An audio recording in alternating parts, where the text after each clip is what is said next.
जरा सोचिए, मोमबत्ती की हल्की सी रोशनी में एक अंधेरा कमरा, जहां एक बूढ़े आदमी की लाश पत्थर की मेज पर रखी है और उसके पास सफेद दाढ़ी वाला एक शख्स बड़ी बारीकी से उसके शरीर को काट रहा है, उसके अंगों को देख रहा है और नोट्स बना रहा है, वो भी उल्टे अक्षरों में।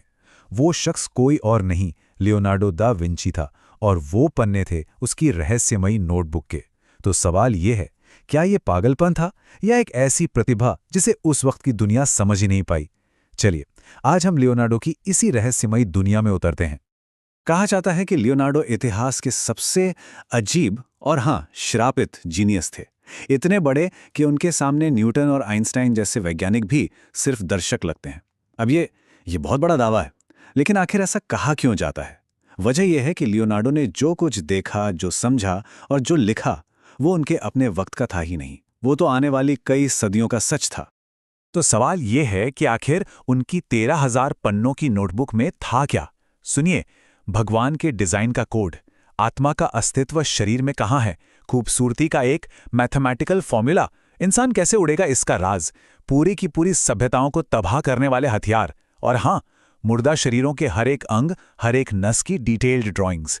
आप सोचिए, ये सिर्फ एक नोटबुक नहीं थी, ये एक ऐसा दिमाग था जो सच में भविष्य देख सकता था।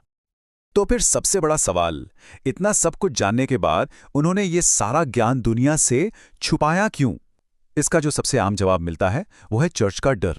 जरा उस दौर को सोचिए, एक ऐसी दुनिया जहां सच बोलने की सजा मौत थी। देखिए, उस जमाने में चर्च के पास बेइंतहा ताकत थी। मिसाल के तौर पर 1600 में जियोडानो ब्रूनो को जिंदा जला दिया गया। क्यों? सिर्फ इसलिए क्योंकि उन्होंने कहा कि सूर्य यूनिवर्स का सेंटर है। फिर 1633 में गैलीलियो, उन्हें भी जेल में डाल दिया गया इसी सच को साबित करने के लिए। और लियोनार्डो, उन्हें तो 1513 में ही धर्मविरोधी घोषित कर दिया गया था। तो डर का जो माहौल था ना, वो बिल्कुल असली था और जानलेवा भी। जब 1800 के दशक में स्कॉलर्स ने इन नोटबुक्स को पढ़ना शुरू किया तो उन्हें कुछ बहुत ही अजीब पैटर्न दिखे। पहली चीज, पूरे 13,000 पन्ने उल्टे लिखे गए थे, मिरर स्क्रिप्ट में, जिसे सिर्फ शीशे से पढ़ा जा सकता था। फिर उन्होंने इंसानी भ्रूण यानी एम्ब्रियो और ब्लड सर्कुलेशन की ऐसी ड्राइंग्स बनाई थीं जो सीधे सीधे चर्च की टीचिंग्स के खिलाफ थीं। और तो और, जो हथियार उन्होंने डिजाइन किए, उनके स्केच में जानबूझकर गलतियां छोड़ी गई थीं ताकि कोई उन्हें बना ना सके, और कई पन्नों पर खून के धब्बे मिले। तो क्या यह सब इत्तेफाक था या एक बहुत सोची समझी साजिश? तो इस सब को देखकर नतीजा बिल्कुल साफ लग रहा था। लियोनार्डो ने अपने ज्ञान को एक सीक्रेट कोड में बंद कर दिया था ताकि चर्च उन्हें जिंदा ना जला दे। ये एक ऐसी कहानी थी जिसे सबने आसानी से मान लिया। पर क्या यही पूरी सच्चाई थी? लेकिन क्या सिर्फ डर ही इसकी वजह थी, या फिर असली कहानी इससे कहीं ज्यादा गहरी, पर्सनल और दर्दनाक थी? लियोनार्डो के इस राज की चाबी उनके डर में नहीं बल्कि उनके बचपन में छिपी है। चलिए उनकी कहानी की शुरुआत में चलते हैं। एक ऐसे लड़के की कहानी जिसे शायद किसी ने नहीं चाहा। देखिए, 15वीं सदी के इटली में जो बच्चे शादी के बिना पैदा होते थे उन्हें डेविल्स चाइल्ड कहा जाता था, यानी शैतान की औलाद। अब लियोनार्डो के साथ दो बातें थी। एक तो वो नाजायज थे, ऊपर से वो उल्टे हाथ से लिखते थे, और उस जमाने में उल्टे हाथ से लिखना शैतान की निशानी मानी जाती थी। मतलब उनके पैदा होते ही समाज ने उन पर एक गुनहगार का ठप्पा लगा दिया था। इसका नतीजा क्या हुआ? उन्हें कभी फॉर्मल एजुकेशन नहीं मिली, समाज में कोई पहचान नहीं, अपने पिता की संपत्ति पर कोई अधिकार नहीं। उनके माँ और बाप दोनों ने ही उन्हें छोड़ दिया था। लियोनार्डो का पूरा बचपन एक ऐसे गुनाह की सजा काटने में बीत गया जो उन्होंने किया ही नहीं था। तो जब दुनिया ने उन्हें देखने से इनकार कर दिया तो उन्होंने दुनिया को देखना सीख लिया। सोचिए, जिस बच्चे ने कभी अक्षर लिखना नहीं सीखा, उसने कुदरत की, नेचर की भाषा को पढ़ना सीख लिया। उसके लिए ऑब्जर्वेशन ही उसकी भाषा बन गई और पैटर्न्स उसके अक्षर। और इसी गजब की ऑब्जर्वेशन पावर से उन्होंने नेचर के उन सीक्रेट कोड्स को डिकोड करना शुरू किया जिन्हें कोई और देख ही नहीं पा रहा था। उनकी प्रतिभा का एक छोटा सा उदाहरण देखते हैं। एक दिन उन्होंने बस ऐसे ही देखा कि पेड़ के तने का जो एरिया होता है वो उसकी सारी शाखाओं के एरिया को मिलाकर बराबर होता है। आपको पता ये क्या है? आज इसी को नेटवर्क फ्लो का बेसिक प्रिंसिपल कहते हैं। यही प्रिंसिपल समझाता है कि हमारी धमनियों में खून कैसे बहता है और इंटरनेट पर डेटा कैसे ट्रैवल करता है। सोच कर देखिए। और उनका यह साइंटिफिक नजरिया उनकी आर्ट में भी दिखता है। उस जमाने में जितनी भी पेंटिंग्स बनती थीं, उनमें हर चीज की एक साफ, कठोर आउटलाइन होती थी।